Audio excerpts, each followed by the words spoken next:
Hey, Kingdom Life. We are Team Sheeler. I am Tiara, and this is Radel. We have been married for 16 years and been together for 17 years. And we have the pleasure of talking about communication and to be one today. Yes, communication, my favorite topic. Ever. Listen, so we know that communication is one of the most important things in a relationship. Not only is it important for you to communicate, know how to communicate with your spouse, but also it's important to know the different ways to communicate. Um, there is nonverbal communication and there is verbal communication, and we want to talk about how to navigate that. Right, as Tia mentioned, communication is very important, and I just think communication in any relationship is important, not just marriage. It's important in everyday life, really, on your job, with your children, your friends, family. It's something that definitely should be practiced every day as well, so we can all get better at it. One of the points that we wanted to touch on was active listening. Active listening is very important in communication because without active listening, you can't really understand what is trying to be conveyed to you. So that's one of the things that I practice is active listening. That way, if my spouse or anybody else is trying to explain something to me, that I am fully aware of what's being told to me. I think that active listening is a really good point. And not only that, you can also practice your communication in just observing. That's where nonverbal communication kind of comes into play because my spouse may not be communicating to me verbally, but I can tell in the atmosphere, okay, this probably isn't a good time to discuss X, Y, and Z. So that's really another point that we discuss is finding the right time to communicate as to not offend because this is my teammate, so we want to win, and he's on my side. So how do you think that we could best communicate or find the right time when there is no verbal communication?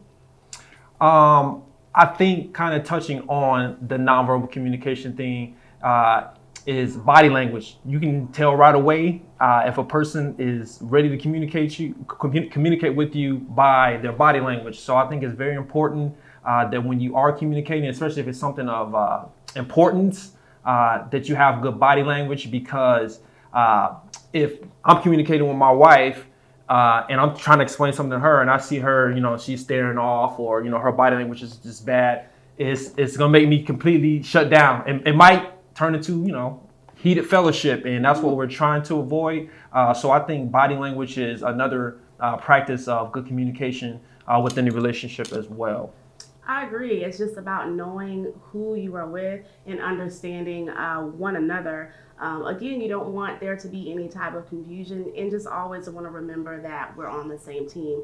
One of the scriptures that we reference is in Colossians 4 and 6, and it says, let your conversation be gracious and attractive so that you will have the right response for everyone. So that's really something that I think that is important to practice, having that atmosphere that is right. So we have to determine, hey, all right, maybe tonight's not the best time to talk about this. I know this isn't a settling thing. You ate my last bite of food and I don't like that. So in the morning, it's probably a better time because I've rested on it. I'm good. And we're going to talk about it. That sounds trivial, but he eats the last of my food. Right. Which is, something that we do talk about often because I do like to snack. But it's very important to for her when she is communicating those type of things is to be as clear and concise as possible. That way that I understand like, hey, you might have ate my last snack. I appreciate you doing that. I was looking forward to that, in the morning. And, for me to understand that, okay, maybe this really does bother her. So maybe I should work on not doing this. Maybe I can buy my own snacks. But if I don't have my own snacks, you're just gonna have to understand that it just might get eaten. I get you another one. But clear and concise. That way, there's no room for misinterpretation or misunderstanding within the conversation. Yeah, I agree with that. And we can let that go. I'll be okay. And he's going to She replace gonna be it. okay. I'm going to be all right. But being clear and concise is another good point. And in efforts to do that, I think we found it important not to go in with our own perception. I'm not going to assume that you're going to respond a certain way. I'm not going to have this idea that it's going to conclude in a certain way. In order for it to be clear, I have to have a clear mind, be able to be receptive, listen, and be ready to win. Right, which is kind of segue into my last point, which is resolve. At the end of the conversation, what kind of resolution did you come up with? Was it a positive one?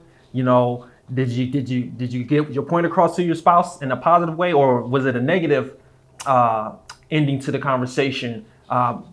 With us, with any marriage, it's not always going to be positive, but you want to try your best to resolve those issues. That way, it doesn't turn into a bigger thing. Absolutely. So, guys, like we said, make sure that you keep communication ongoing. Find the right times. Make sure that it is gracious, that the atmosphere is right.